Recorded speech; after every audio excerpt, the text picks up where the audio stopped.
a man that defended his officers involved in the shooting of George Floyd. They don't want to address illegal immigration, and they're not dealing with reality. You've got a bunch of unhinged people that are out there, that they're trained, they're in many cases professionals, they're highly organized. They're coming in, they're being bussed in and flown in just like before. Any disruption and failure to obey commands is against the law.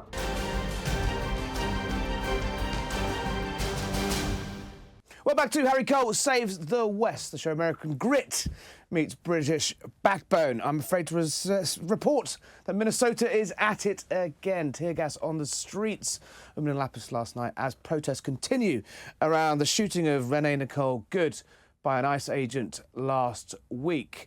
Joining me now is Bob Kroll, the former head of Minneapolis Police Union, a man that defended his officers involved in the shooting of George Floyd a few years back, again in Minnesota, in fact just blocks from where the latest incident happened, and a man that called the ensuing protest movement terrorism. Good evening, Mr. Kroll. Thank you for joining us. Can I just get your initial reaction to what we saw in Minnesota last week? Obviously a very divisive moment with it automatically becoming politically polarising, with the anti-ICE brigade leaping on this as proof that they're out of control, and the Vice President leading the charge on saying, well, hold on, you don't drive a vehicle at an armed person and expect them not to defend themselves.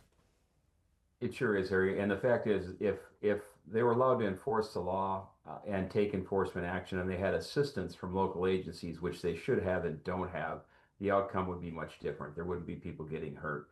The trouble is the politicians in Minneapolis and surrounding areas are so against President Trump. They're so against immigration enforcement. And I think a lot of it leads back to they see them as voters, potential voters, and they don't want to address the fraud that's going on. They don't want to address illegal immigration, and they're not dealing with reality.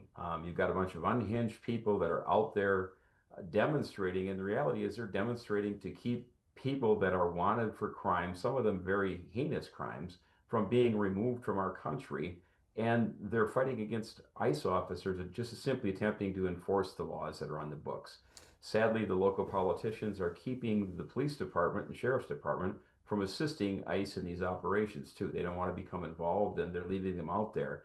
The crowds you see should have been, there should have been many arrests made. In my time of service, I've been retired now 5 years ago. I've been retired 4 or 5 years. It would have been handled much differently in my era as a police officer. I myself have been in charge of large-scale demonstrations and protests, and you got to have the right personnel, but they've got to have the backing and the willingness to do the job, and that means give orders to disperse, and if they don't make arrests, then you'll see none of that is going on currently in Minneapolis. There's sort of Trump derangement syndrome, but it's a pretty sorry state of affairs, and that leads to literal blood on the streets. Now, ICE, correct me if I'm wrong, has been around since 9/11, when it was sort of set up as a force for slightly sort of off counter force to seek and deport illegal migrants and criminals. This has been going on for 25 years. It's going on for 25 years. Why now is it suddenly become so toxic beyond, as you say, the guy in the White House?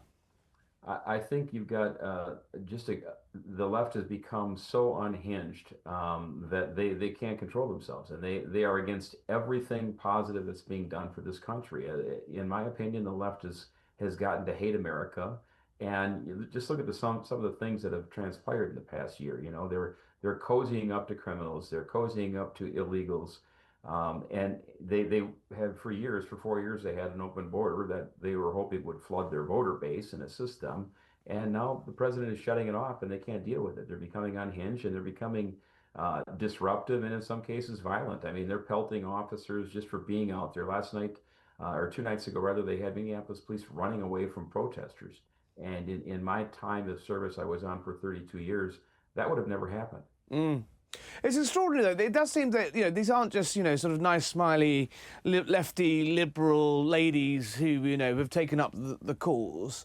They are training. They are sharing information through vast means of technology, but they're also sort of sharing data and manuals on how to resist and how to disrupt arrests. Do you think the American public are quite aware of quite how organised these protests are? Not just the protests in what we're seeing on the streets at the moment, but the daily grind and interruption of ICE across America.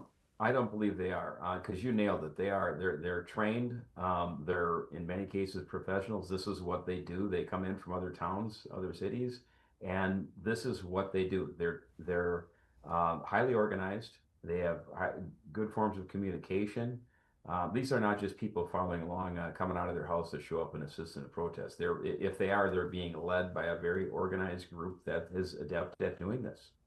What's it? I mean, talk us through what the sort of day-to-day, problems for ICE agents trying to do their job is. How widespread is it? How interrupted are they? Well, I think everywhere in this country, in the heavily blue cities like this, it doesn't matter if you're in Minneapolis, Chicago, Portland, Seattle, those types of places, they're meeting this kind of resistance. Unfortunately, Minneapolis again was a flashpoint because an ICE officer was involved in a shooting. So it became very polarized here, and they've mobilized more. I know that ICE is stepping up the numbers they're sending in, along with they've got Border Patrol assisting and things like that. So federal agencies are assisting, but unfortunately, so are the protesters. They're coming in from all over to assist. It's not quite as, the protests we saw in the wake of the death of George Floyd, a number of those cities you just listed literally went up in flames. There was Correct. days and weeks of protests, and yes, there was obviously sort of some lockdown, sort of COVID sort of restrictions, I think, that sort of came into play there. But we're not really seeing it on the scale we saw back in 2020, are we? I mean, it is kind of still remains quite localized to Minnesota. But are you saying a lot of those people we're seeing protesting have been bussed in? Yes, they're coming in. They're being bussed in and flown in, just like before. But again, not to the levels that they were under Floyd, and not the level of violence and destruction that they did under Floyd. We had $500 million of damage and 1,500 businesses destroyed in Minneapolis alone after the Floyd riots, looting and things like that. So far, that there's been some damage to property in various places, but nothing to the scale of Floyd, unfortunately. Do you think the numbers are there? There's a lot of people present. What do you attribute to that? Do you think because actually people can see the video and it is, regardless of whether, they started out saying, oh well, she didn't drive the car with him, then she didn't hit him, then she clipped him, and then it was, oh well, he shouldn't have been standing in front of the car in the first place. Do you think the lack of protest is because of it is disputable? Their narrative isn't quite as clear cut as they'd like it to be. That's a very big point.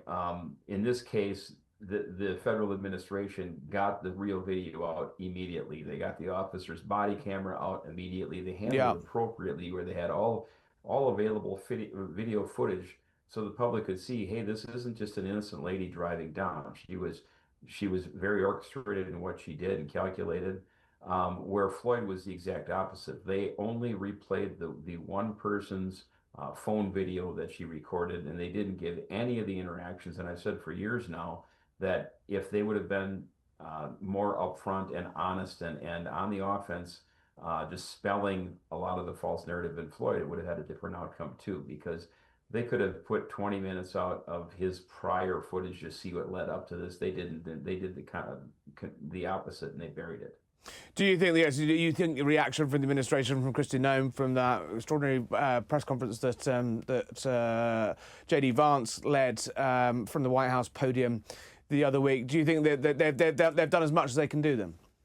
Oh yes, they did an excellent job in getting in front of this and handling it and supplying the public with the facts. Those that are willing to learn and view this with an open mind and listen to what they had to say, they did a great job, which is the exact opposite of the so-called leaders of Minneapolis, the ones that are still here. I mean, it's Tim Walz still is the governor here, and Jacob Frey is still the mayor. They're still here, Mr. Kroll, final question. I mean, I can see your blue stripe. I can see your blue line behind you. What's your message to those protesters? What's your message to those people who are going out of their way to try and, endanger officers going about their duty, be they ICE officers, police officers, you name it, they're there. What's your message to the protesters? if they feel that strongly that they must protest, that is a constitutional right. Stand out of the way on the sidewalk with your signs and go ahead and yell and shout. But any overt disruption of federal officers, state, city, local officers, any disruption and failure to obey commands is against the law, and you should be arrested for that. Bob Kroll, voice of the boys in blue. Thank you for joining us tonight. Come back and see us soon. Thanks for having me. Thanks.